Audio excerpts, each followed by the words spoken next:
I would like to talk about placement of the slide on your fingers, right? So when people start taking slide guitar lessons, they often have a very similar first question, which is, okay, which finger do I put the slide on, right?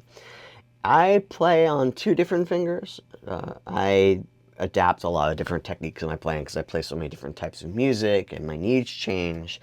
So I would say the majority of the time I play on my ring finger, my third finger, and it doesn't go all the way down to my palm, right? It just sits a little bit below where that second knuckle is. And I do this because if you could still bend your finger a little bit, right? And I still have that where if it's all the way down, I mean, it kind of feels, I don't know if there's that much of it. If there is, though, because I could actually, in here, I could push the slide down and get a little bit of a more of a bend on it.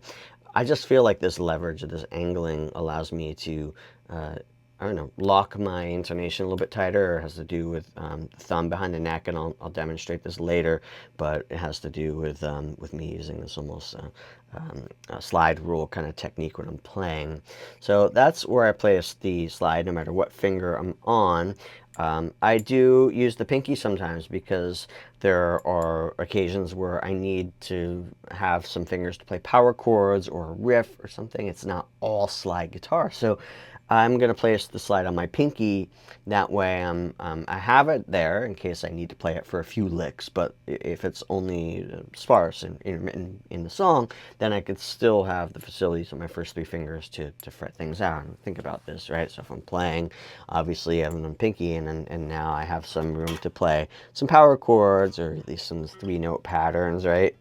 And these are the three fingers that get used the most anyway when you're playing guitar, like lines or riffs, right? Power chords.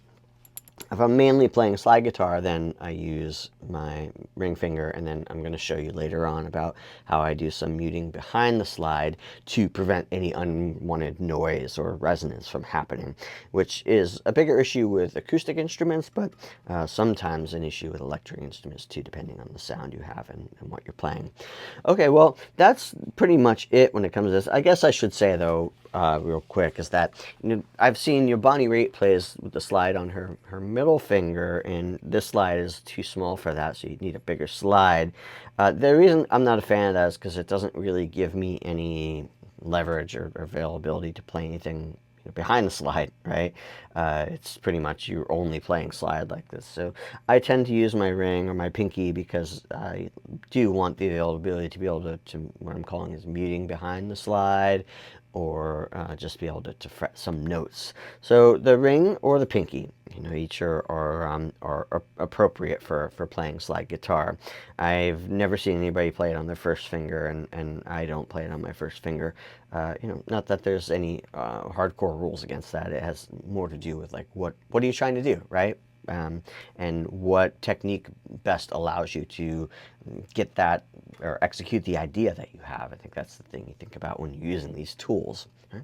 Okay, if you're digging this video, please hit the subscribe button, like button, leave me some comments, and you can find me at anatomyoftone.com.